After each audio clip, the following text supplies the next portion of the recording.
Bem-vindos de volta ao Business Time. Eu sou Antônio Miranda e eu apresento este programa com Paola Tucunduva e Manuel Suete. O Business Time é uma iniciativa do Global Business Institute, aqui representados pelo Manuel Suete e eu, a Paola Tucunduva, e também o Guia Brasil América. Hoje, pessoal, nós temos um convidado muito especial. Você que é ex-executivo, que está chegando nos Estados Unidos, está pensando em começar um negócio aqui nos Estados Unidos, nós vamos bater um papo muito legal com o Aaron Santos. O Santos, ele que foi executivo de grandes empresas no Brasil e também para a América Latina, hoje se tornou um empreendedor, passou por diversos ramos e vai compartilhar um pouco da experiência dele de empreendedorismo aqui nos Estados Unidos. Como ele passou de um grande executivo para um empreendedor e algumas dicas que ele pode nos dar sobre investimentos e como fazer. Então, vamos bater um papo aqui com o Santos. Santos, obrigado por estar aqui com a gente. Obrigado a vocês. É um prazer te receber. Conta um pouco sobre a sua trajetória profissional, para o pessoal entender por que eles devem prestar atenção nessa sua trajetória para chegar até onde você chegou aqui. Bom, vou tentar resumir, mas ser bastante fácil para vocês compreenderem. Eu, no Brasil, tinha mudado de profissão na época dos anos 90 e fui executivo de empresas de telecomunicação na área, naquela época da privatização e depois todo o segmento que aconteceu e passando para a área de software, passando por empresas como Alcatel Lucent, Cisco, Oracle ultimamente. E depois disso tudo, decorrente da política brasileira e todo o estado da economia, decidi vir para cá, porque eu também já tinha algumas coisas, algum footprint aqui, ou seja, foi muito mais fácil decidir naquela hora de vir aos Estados Unidos. Vindo aqui, foi uma realidade, né? Apesar de eu, graças a Deus, vim bem, eu decidi de cara, vou empreender, vou visitar, contratei um consultor na área de franquias, porque eu já tinha propriedades, então parti para essa área de franquias e fui investigando num processo já de meses. E chegou um dado momento, eu descobri que talvez aquelas franquias a mim apresentadas não tivessem batido comigo. E comecei a melhorar a minha performance aqui, e tecnicamente, e desenvolver licenças, porque tudo aqui você necessita de licenças na área basicamente de finanças, seguros e na área de real estate. E onde eu atuei nos últimos 7 anos mais ou menos que eu estou aqui, né? Quase 7 anos. E foi isso, até que eu descobri ultimamente um nicho bastante interessante aqui na América. Muito legal. Paola hoje está remotamente com a gente. Nada como a tecnologia para nos aproximar, né? Santos, eu estava aqui ouvindo e eu queria explorar um pouquinho a sua experiência como consultor financeiro, de seguros e imobiliário. Quais foram os maiores aprendizados? O que tem de diferente nos Estados Unidos nessas questões finanças, seguros e imóveis? Bom, primeiramente todos esses mercados são extremamente, como é que eu poderia dizer? Concorrido, com muita concorrência? Sem dúvida, mas regulamentados. Regulamentados, obrigado. Regulamentados. Hoje aqui você vê muita gente, muito diferente do Brasil. Apesar que eu também tenho, no caso de real estate, também tenho a parte do Cresce no Brasil por motivos de facilidade. E eu vejo que o Brasil tende a ser parecido, mas o dia a dia é bastante diferente. São muito regulamentados e os números são diferentes. Eu posso dizer que o Brasil, porque a gente está acostumado toda a vida morando no Brasil, é um grande país de oportunidades. E aqui os números são bem menores. Então, muitas vezes que eu me deparei com um investidor latino-americano, em especial o brasileiro, ele não consegue entender por que é tão baixo, talvez, o rendimento que ele tem aqui nesses mercados, tá? Voltando agora, complementando, na área de seguros, não digo totalmente, mas é muito mais amplo o número de produtos e oportunidades de defesa de patrimônio com seguros de vida e outros seguros similares, se você for comparar o mercado brasileiro, tá? Não sei, é muito amplo, a pessoa pergunta horas aí para explicar, mas eu acho que é mais ou menos nessa linha. E é interessante o ponto que a Paola trouxe, né? Porque mostra aí, quando você estava contando a tua história, né? Vou ser empreendedor. né? Obviamente você olhou as oportunidades de mercado e já se Sim. deparou com essa primeira realidade no paralelo que você fez com o Brasil. Opa, preciso, né, é regulamentado, preciso ter certificações para poder entrar. Sem dúvida. Não dá para ser, ainda mais você vindo de experiência corporativa. Eu, ouvindo o Antônio falar, Santos, me identifiquei muito, né? Porque eu vi também dessa experiência também de ser executivo e depois me tornar empreendedor. Inclusive, a gente fez uma entrevista uma vez no canal do Antônio, que a gente falava, e até hoje tem uma palestra falando de empreender como executivo e executar como empreendedor. Para mim, e tenho vivido isso no dia a dia, significa eu que não dei mole na minha vida profissional executivo, para os acionistas que eu trabalhei, etc, etc. Então, tudo que eu aprendi, seja na escola ou na vida prática, eu vou botar de verdade na rua quando eu estiver empreendendo. Agora, a forma de empreender, a forma de executar tem que ser como empreendedor. Por quê? Não tem mais aquela história de ter equipe, do lixo desaparecer, como o Antônio costuma dizer, tem que arregaçar a manga e fazer. Por isso que a gente cai ainda mais sendo executivo alto como você foi, tem que botar a sandália da humildade. Foi assim que aconteceu? Bom, eu sempre falo para minhas equipes no decorrer da minha vida, né? Não tive tanta gente assim, o máximo que eu tive foi 400 pessoas, mas é o seguinte, nenhum general pode dar uma ordem se não sabe executá-la. Você não pode mandar alguém fazer alguma coisa se não você mesmo pode executá-la. E sempre foi assim na minha vida, sabe? E outra coisa que agora, e sempre aqui nos Estados Unidos, além de toda essa regulação que tem aqui, como também tem no Brasil, mas aqui realmente é muito forte, tá? Você tem que seguir. O que eu brinco, desculpa, eu vou falar, malandro que é malandro, paga imposto. Malandro que é malandro, tem a licença e faz a coisa certa. Esse sim é um bom profissional e é um funcional respeitado, independente da idade. Você pode ter, eu conheço uma pessoa de uma empresa na qual que eu trabalho, e ele tem acho que uns 76 anos, mas ele tem um dos maiores performances da companhia em termos de venda e qualidade de venda e tudo mais. Quer dizer, não existe. Aqui nos Estados Unidos é uma coisa que não existe essa limitação de idade, ele já não tem mais energia. Não. Aqui parece impressionante. As pessoas mais velhas realmente agregam valor. Tá? E isso é uma coisa que me deixa bastante feliz em trabalhar num país como esse. E agora uma interessante que tem muita gente que chega lá no Instituto para conversar com a gente, que tem um perfil parecido com o seu. Alcançou sucesso profissional, acha que está querendo descansar agora nos Estados Unidos, né? Dá para descansar aqui nos Estados Unidos? Olha, eu vou dizer, eu tô mais magro, tô mais forte, não porque eu não faço negócio de levantar, mas estou mais magro, mais ágil, faço spinning, faço zumba. Você tem que ser competitivo. E eu tô com 62, vou fazer 63 em 20 dias, né? Então não tem, você tem que sempre estar updated. Você sempre tem que estar pronto, sempre, né? Porque aqui realmente você vence, mas você tem que ter performance sempre. Oi, Paola. E Santos, eu queria, vamos dizer, quem veio de grandes empresas, chegou a coordenar trabalho de 400 pessoas, tinha secretária, toda uma estrutura. Como que você se adaptou? Porque quando você é um corretor de imóveis, você é um autônomo, você não tem mais essa estrutura toda. Como é que foi para você encarar essa mudança de realidade? Sempre o lado feminino sempre tem uma sensibilidade para tirar o melhor da gente, né? Chorei muitas noites, sem assistente, sem ninguém, porque aqui a gente faz assim, é horizontal, né? Você faz de A a Z, todo dia. Não tem essa de, vou fazer isso. Até brinco, né? Agora a minha meia hora de estratégia. Eu sempre fico olhando para ver qual vai ser a estratégia, porque realmente, agora eu estou bem acostumado, mas bem no comecinho, foi muito difícil. Inclusive, até eu sou cabalista, né? Eu tive que manejar. Sempre fui assim uma pessoa bastante flexível e bastante. As pessoas vêm, conversam comigo, mas em especial quando eu comecei no meu primeiro ano, eu tive que gerenciar muito o ego, porque é muita diferença. É muita diferença. Sendo bem aberto com vocês. Na verdade, você está sendo aberto como é. Super importante. Eu também acho. E a Paola está falando algo que. Primeiro que o Business Time é assim, nós estamos abertos, transparentes, mas é porque a gente quer mostrar sempre a realidade.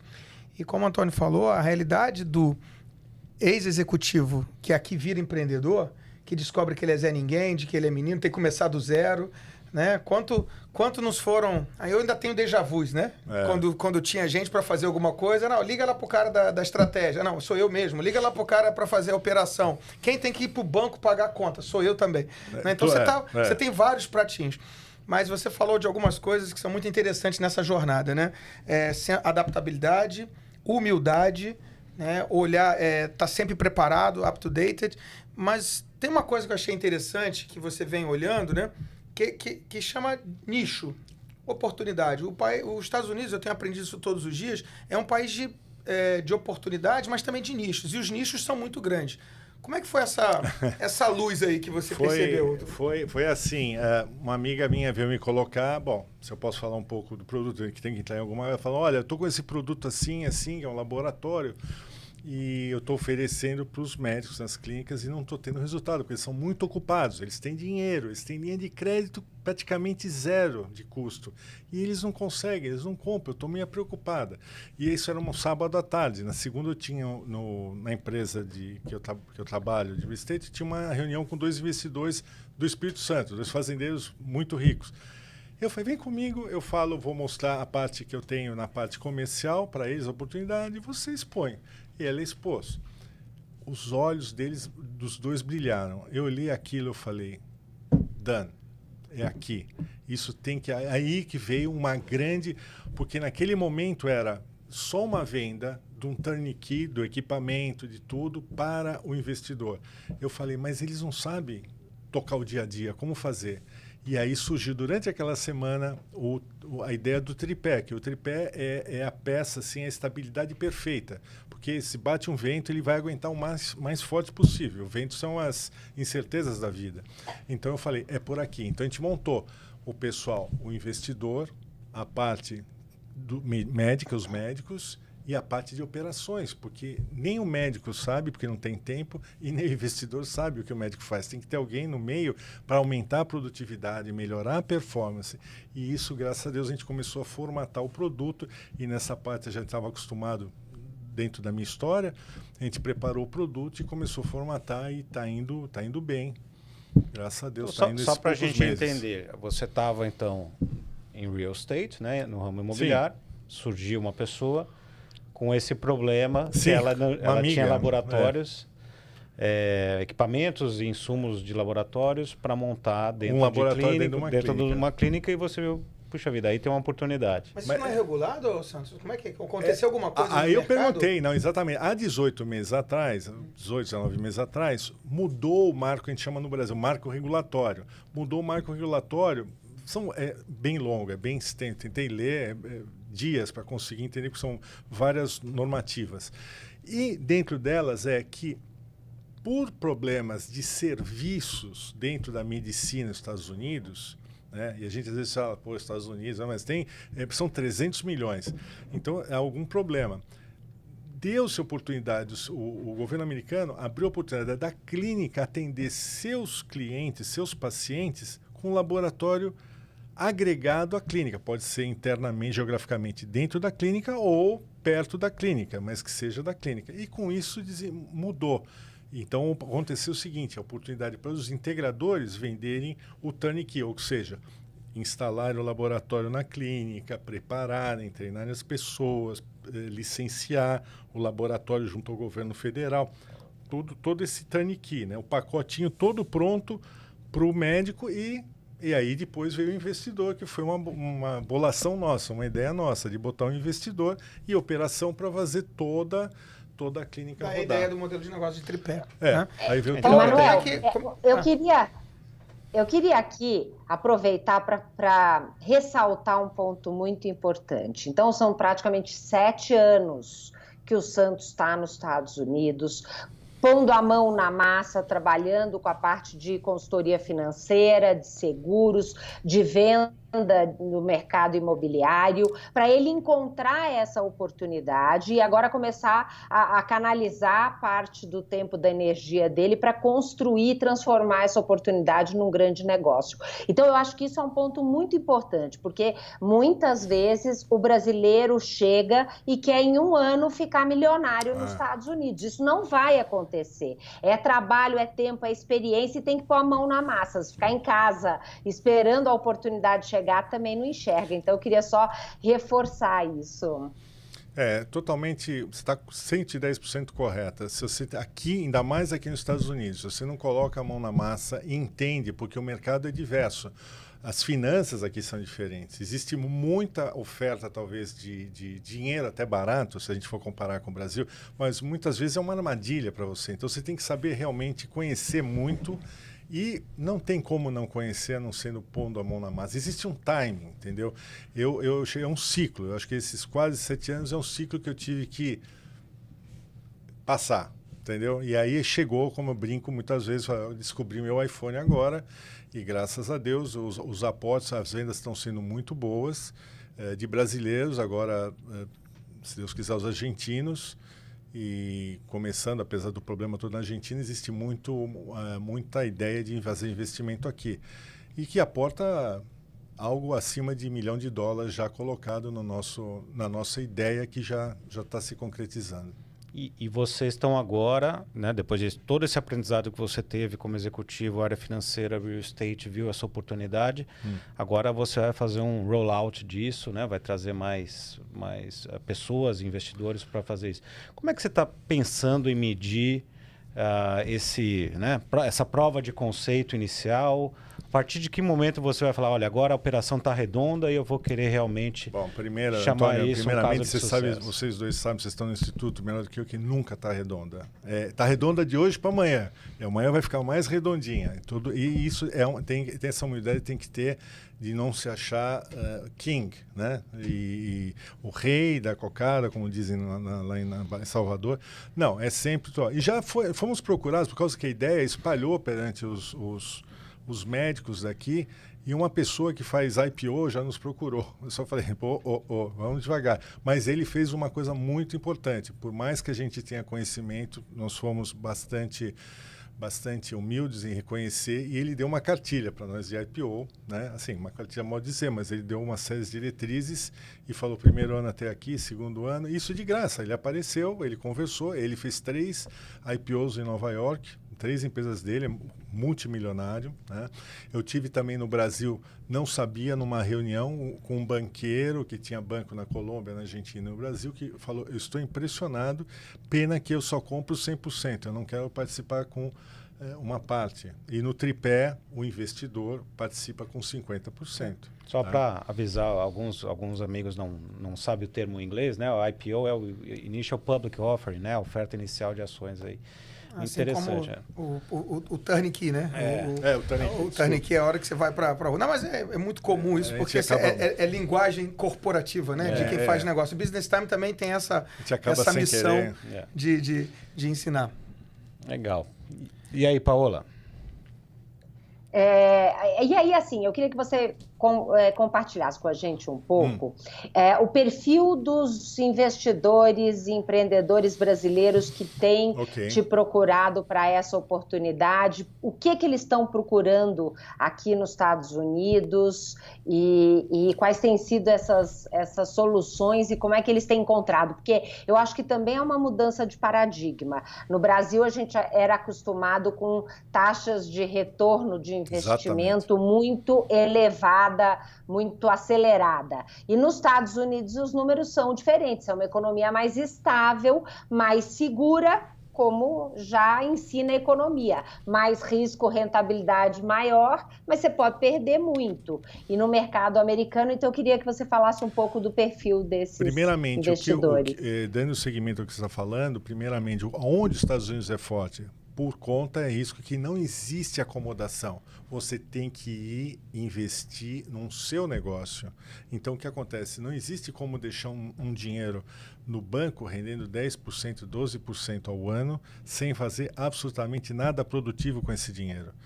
Então, e o nosso país, o Brasil, é um país ainda pobre, se você comparar com os Estados Unidos. Então, veja a lição que os Estados Unidos está dando para nós.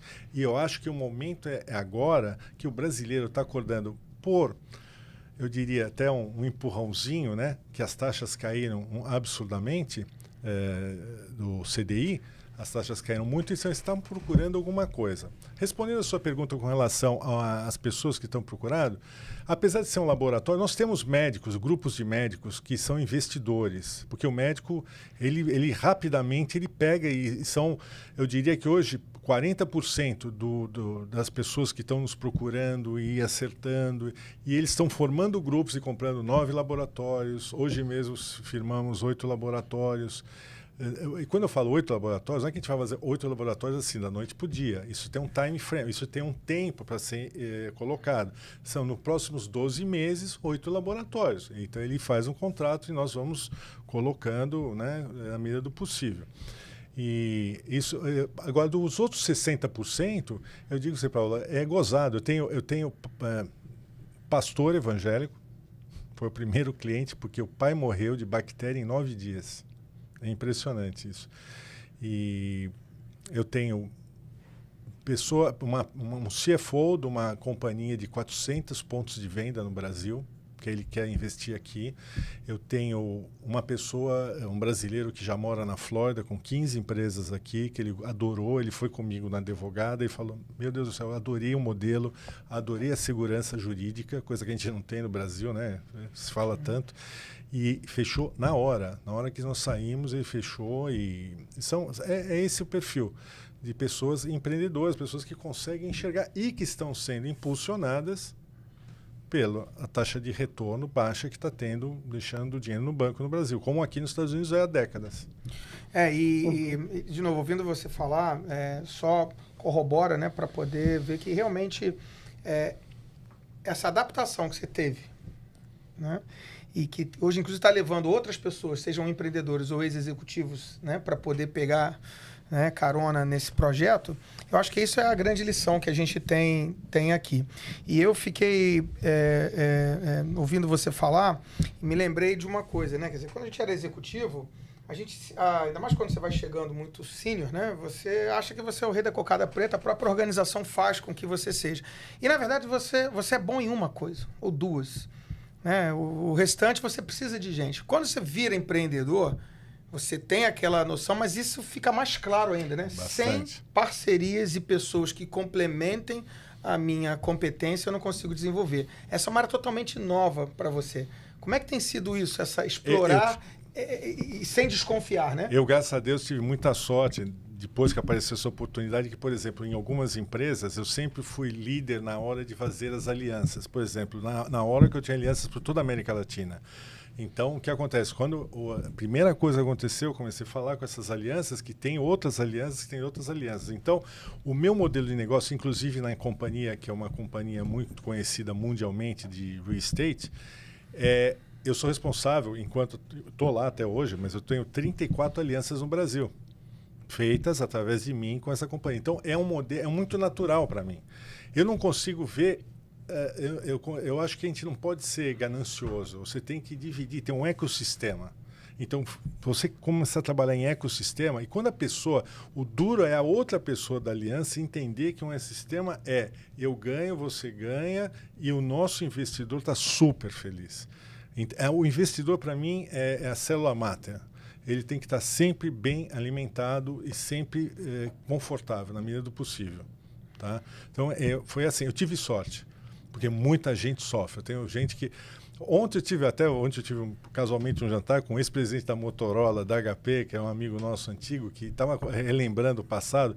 Eu sei, tem pessoas que têm sorte, outras pessoas que sofrem um pouquinho mais com, vamos dizer assim, você está num alto escalão numa empresa multinacional dessas, né?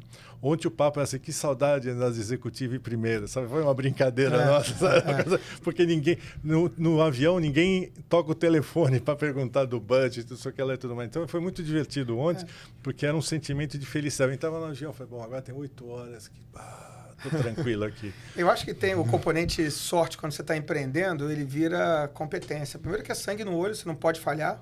Você tem ali aquela responsabilidade. Mas é admirável a questão da humildade, a questão de usar todo o senso crítico, né? E toda essa visão estratégica mesmo, como você falou, você vinha de aliança, ecossistema, é a receita do bolo, né? Você faz uma torta com várias pessoas para poder aumentar e ganhar. Mas então, acho que você é um exemplo interessante. A gente deseja, acho que, grande sucesso. Obrigado. De repente, vamos daqui a... Não precisa nem um ano, né, Antônio? Para voltar aí para começar a contar os casos de sucesso. Você concorda? Não, mas eu acho... Exatamente, né? Daqui a um ano nós vamos trazer de volta aqui. Eu já fiz alguns 12 meses depois aqui com alguns empreendedores.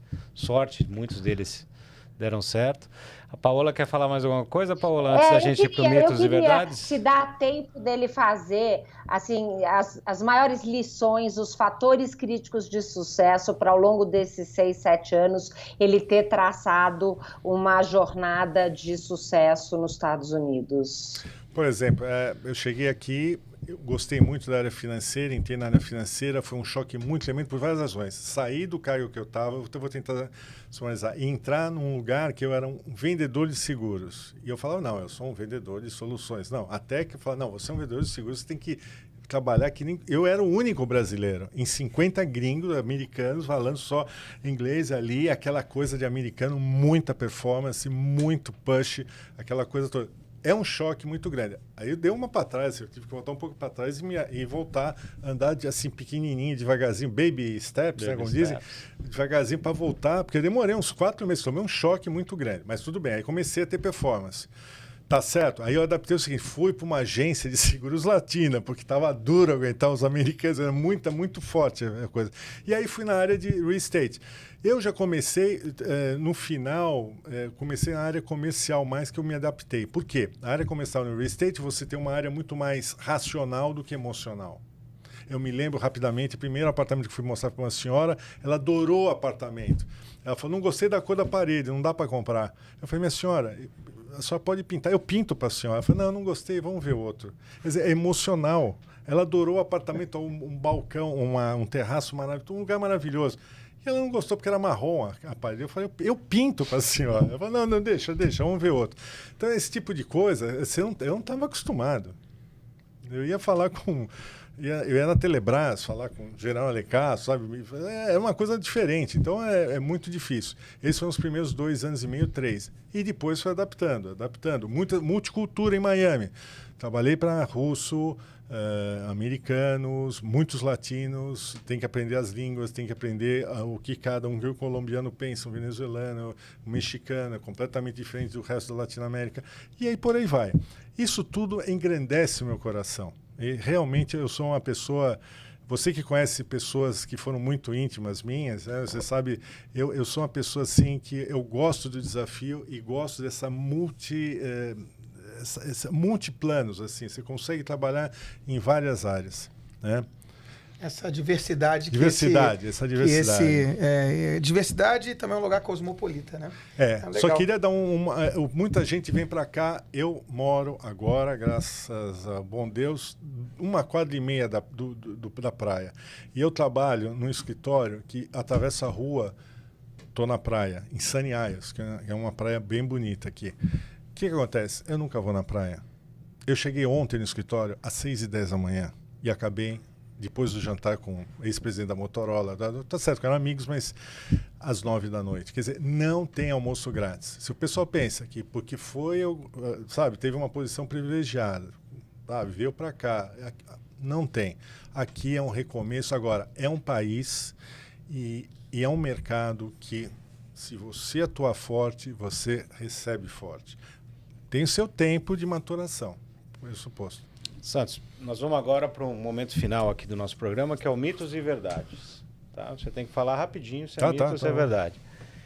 Pinga-fogo. Pinga-fogo. Da minha época era pinga-fogo. Morar nos Estados Unidos é mais fácil do que morar no Brasil? É mais fácil, mas eu tenho uma saudade tremenda de algumas coisas do Brasil, seguramente. Mito ou verdade? Tenho saudade da vida executiva. Quero voltar a ser executivo depois de ser empreendedor. Não, acho que foi um momento, é uma parte muito boa, como eu brinquei ontem, a gente está no avião e não tem ninguém ligando para nós, é ótimo, ainda mais executiva, Mas é muito estresse, muita come muita gordura, você acaba ganhando peso. E aqui você tem que meio que, como você está sozinho, você tem que meio gerenciar também essa parte da saúde, né? Eu não sou um atleta, nada disso, mas eu tento só gerenciar um pouquinho melhor. Paola. Mito ou verdade? Mito ou verdade? É fácil empreender nos Estados Unidos? Quem empreende no Brasil tira de letra?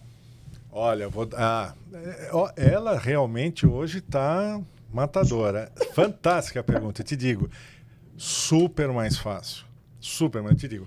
Você tem segurança jurídica, você não tem fiscal, entendeu o que eu quero dizer? Eu tive vários casos na minha vida. Eu empreendi muito, cheguei a ter, com 25 anos eu tinha 5 empresas. Você tem uma série de fatores.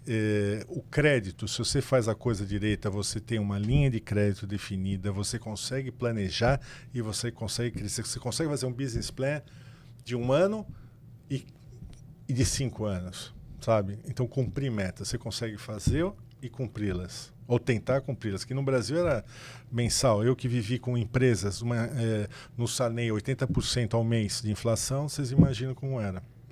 Tá? Caramba. Mais fácil. Legal. Santos, obrigado pela sua presença hoje. Daqui a algum tempo nós vamos voltar e vamos ver quantos laboratórios você já implementou, quantos investidores apoiaram a sua ideia. E antes da gente terminar, quero agradecer a Paola Tucunduva e acabar o programa com a mensagem do empreendedorismo positivo do Manuel Suet. Obrigado, Antônio. Obrigado, Santos. Acho que a mensagem do empreendedorismo positivo foi feita nessa conversa hoje, né? E eu acho que o que o Santos mostrou para a gente na prática, algo que eu já vivi também na prática, botar o umbigo no balcão. Se você vem de uma vida executiva, que você aprendeu uma série de coisas na escola e também na vida prática, na experiência que as empresas que você passou te deram essa oportunidade, quando você vem empreender, coloca isso, dá o seu melhor, né? Mas desce do pedestal, coloca a sandália da humildade, porque aqui nos Estados Unidos você pode empreender como executivo, mas tem que executar como empreendedor, né? Começando tudo de novo e mostrando que você, fazendo a coisa de forma certa, pode chegar lá. Obrigado, Santos. Obrigado Antônio. Obrigado, Manuel. E você que esteve com a gente hoje, continue ligado aqui no Business Time. E na semana que vem a gente vai trazer mais informações de negócios para você que quer empreender aqui nos Estados Unidos. Um abraço e até lá.